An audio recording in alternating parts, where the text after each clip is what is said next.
आन्या, मैं ऑफिस जा रहा हूँ, अपना ख्याल रखना। डैड प्लीज वेट, मुझे इंग्लिश क्लास के लिए जाना है, आप प्लीज मुझे ड्रॉप कर देना। All right, hurry up. Okay dad, bye and thank you so much. Bye bye my sweetheart, take care. Hi, what's your name? My name is Isha and you? I am Anya. आप कहाँ जा रही हो? मैं एंग web जा रही हूँ English class लेने के लिए। Oh great, I am also going there. Isha, आपको एंग वेब के बारे में कैसे मालूम हुआ?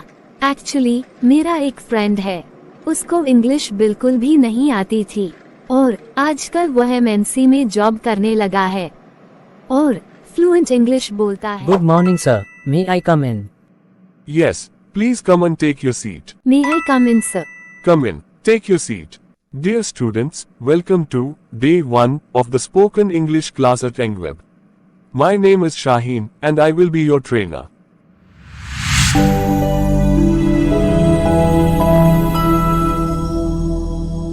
In today's session, we will focus on some fundamental concepts that will significantly enhance your English communication skills. Remember, English is a language of sense and understanding, not just translation. Our goal is to teach you how to think and communicate in English logically and effectively, rather than relying on direct translations from your native language. We will explore various logical approaches and techniques that will help you understand the nuances of English. By the end of this course, you'll be equipped with the tools to speak confidently and fluently in English. Let's embark on this exciting journey together, and I look forward to seeing your progress. Sir, जो भी आपने बोला सुनने में तो बहुत अच्छा लगा, लेकिन समझ कुछ भी नहीं आया। मास, अगर आपको समझ आता तो आप इंग्लिश क्लास कभी ज्वाइन नहीं करते। But don't worry, I am here to help you. Thank you sir. Students, जैसा कि आप जानते हैं, हम फर्स्ट क्लास से लेकर 12th क्लास तक टेंसेस, नाउन, प्रोनाउन और कंप्लीट ग्रामर तो सीख लेते हैं, फिर भी अच्छी और फ्लुएंट इंग्लिश नहीं बोल पाते। स्टूडेंट्स, क्या आपने कभी इसका रीजन जानने की कोशिश की, या आपने भी उन लोगों की तरह भेड़ चाल चलना शुरू कर दिया जैसा कि सब कर रहे हैं? सर, हम तो बचपन से लेकर अब तक टेंस, नाउन और प्रोनाउन ही सीख रहे हैं, लेकिन ये सब सीखकर मुझे आज तक इंग्लिश बोलने नहीं आई। सर, मेरे अंदर आज भी हेजिटेशन है। मैंने तो इतनी बार टेंसेस सीख लिए कि मैं अब पढ़ा भी सकती हूँ, लेकिन पता नहीं क्यों जब खुद बोलने की बारी आती है तो झिझक होती है। स्टूडेंट्स, डोंट वरी, आज आप सही जगह है। इस क्लास को ध्यान से देखें, जो भी मैं बताता हूँ उसको ध्यान से सुने। इस क्लास में मैं आपको कुछ ऐसी ट्रिक्स बताऊंगा जिसके माध्यम से आप कोई भी टॉपिक आसानी से बोल सकते हैं। Wow, I am so excited. Students, सबसे पहले हमें ये बात क्लियर करनी है कि इंग्लिश सब्जेक्ट और इंग्लिश लैंग्वेज ये दोनों चीजें अलग अलग हैं। स्टूडेंट्स, आपने देखा होगा कि जब आप किसी इंसान को इंग्लिश में बातें करते हुए सुनते हैं तो आपको उनकी सारी बातें समझ आती है कि वह किस टॉपिक पर और क्या बात कर रहे हैं, लेकिन उसी वक्त अगर आपको खुद इंग्लिश में बात करनी पड़ जाए या उनको रिप्लाई करना पड़ जाए तो आप नर्वस होने लगते हैं। आपको समझ नहीं आता कि मैं कहां से शुरू करूं। यस सर, आप सही कह रहे हैं। मेरे साथ ऐसा ही होता है। जब कोई इंग्लिश में बातें करता है तो मुझे सब कुछ समझ आता है, लेकिन जब मुझे खुद बोलना पड़ता है तो मैं नर्वस हो जाती हूँ। स्टूडेंट्स, ऐसा इसलिए होता है जब हम किसी को इंग्लिश में बातें करते हुए सुनते हैं तो हमारा फोकस डायरेक्ट लैंग्वेज यानी भाषा पर होता है। उस टाइम हमारा माइंड किसी ट्रांसलेशन के चक्कर में नहीं पड़ा होता, इसलिए हमें सब समझ आता है। लेकिन जब हमें खुद इंग्लिश में बात करनी होती है तो हमारा माइंड ट्रांसलेशन मोड पर चला जाता है, जिसकी वजह से पहले हम हिंदी में सोचते हैं और फिर उसको एज इट इज इंग्लिश में ट्रांसलेट करने की कोशिश करते हैं।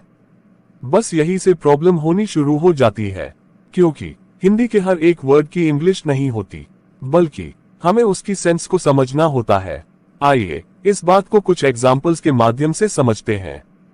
अब आपको कहना है कि आप मेरे पीछे हाथ धोकर क्यों पड़े हो। आन्या, आप बताओ इसको इंग्लिश में कैसे कहोगी। सर, ये तो बड़ा मुश्किल लग रहा है। हाथ धोने की इंग्लिश ही नहीं आती मुझे। देखा आन्या, आपका माइंड ट्रांसलेशन करने लगा। आपने नहीं सोचा कि इसका मतलब क्या होगा। ये बहुत ही सिंपल है। आपको कहना है why are you disturbing me.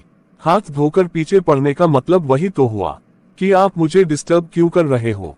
English सुनने में आसान है लेकिन ट्रांसलेशन करने में टफ हो जाती है। इसलिए हमें हमारा माइंड ट्रांसलेशन करने में नहीं लगाना, बल्कि इसकी सही सेंस को समझना है। अब जैसे आपको किसी से कहना हो कि एक कान से सुनो और दूसरे से निकाल दो। इस सेंटेंस में एक कान से सुनने और दूसरे से निकालने की कोई इंग्लिश नहीं होती, लेकिन ये हिंदी में सुनने में बहुत मुश्किल लग रहा है। लेकिन इसकी इंग्लिश उतनी ही आसान है।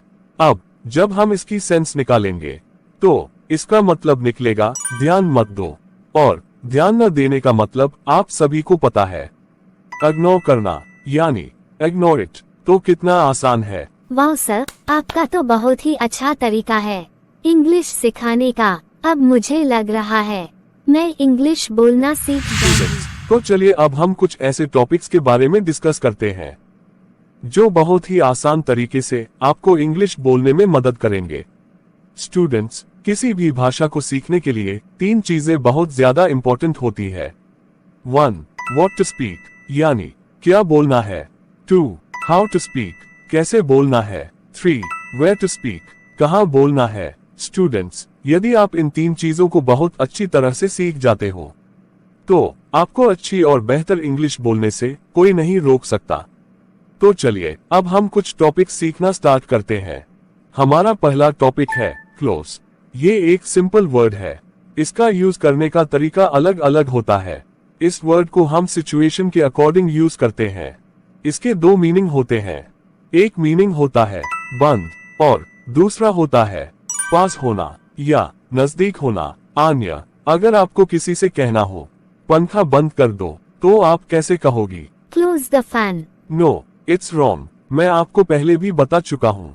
सेंटेंस को एज इट इज ट्रांसलेट नहीं करते, बल्कि उसकी सेंस को समझते हैं।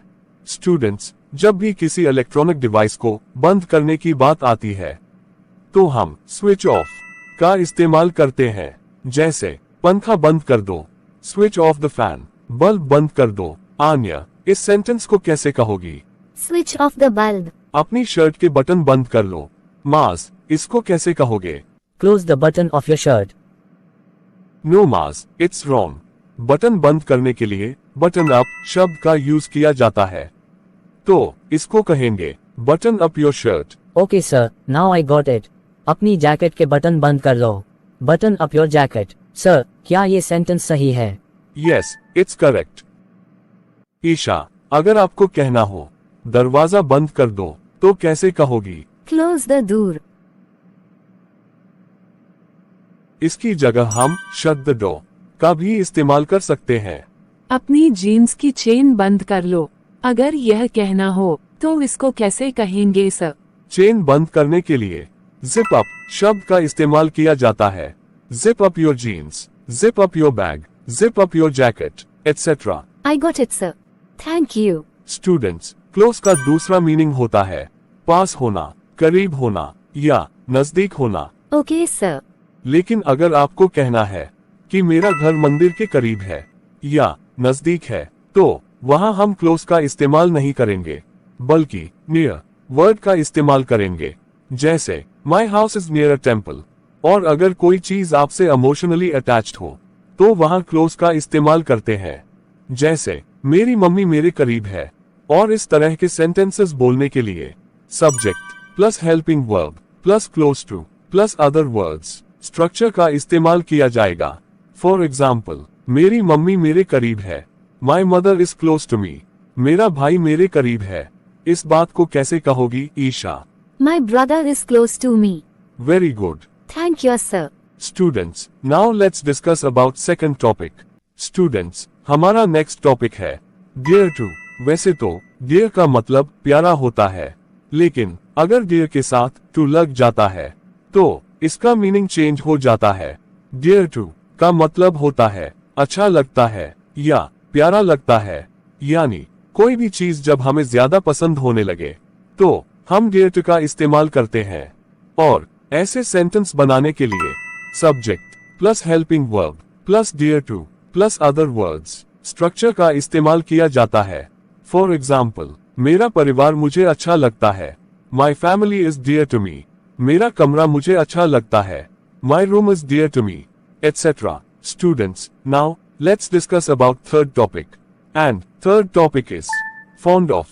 फॉन्ड ऑफ का मतलब होता है शौकीन होना। जैसे मैं चाय पीने का शौकीन हूँ, वह टीवी देखने का शौकीन है, एटसेट्रा। और ऐसे सेंटेंसेस बनाने के लिए subject plus helping verb plus fond of plus verb की first form plus ING plus other words structure का इस्तेमाल किया जाता है। फॉर एग्जाम्पल, मैं चाय पीने का शौकीन हूँ, I am fond of taking tea. वह टीवी देखने का शौकीन है, he is fond of watching TV. Anya, speak two sentences by using fond of. Okay, sir. I'm fond of cooking food. My brother is fond of hanging out. Very good. Students, now let's discuss about fourth topic, smart at. Students, जब भी smart word की बात आती है तो ज्यादातर लोगों को लगता है कि ये शब्द हम दिखने में सुंदर लोगों के लिए इस्तेमाल करते हैं, लेकिन ये गलत है।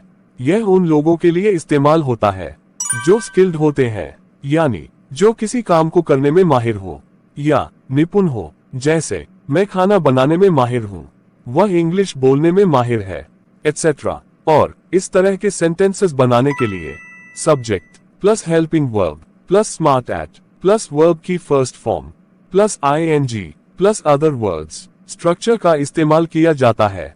फॉर एग्जाम्पल, मैं खाना बनाने में माहिर हूँ, I am smart at cooking food. वह इंग्लिश बोलने में माहिर है, he is smart at speaking English, etc. Isha, please speak two sentences by using smart at. Okay, sir.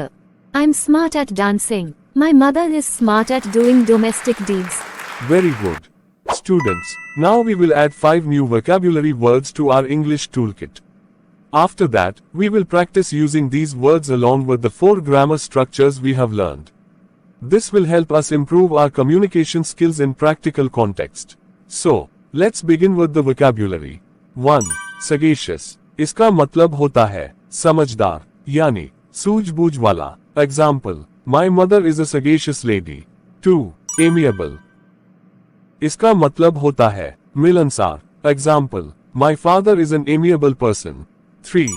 Hilarious. इसका मतलब होता है हंसमुख। Example, my brother is a hilarious boy. 4. Talkative. इसका मतलब होता है बातूनी, she is a talkative girl. 5. Taciturn.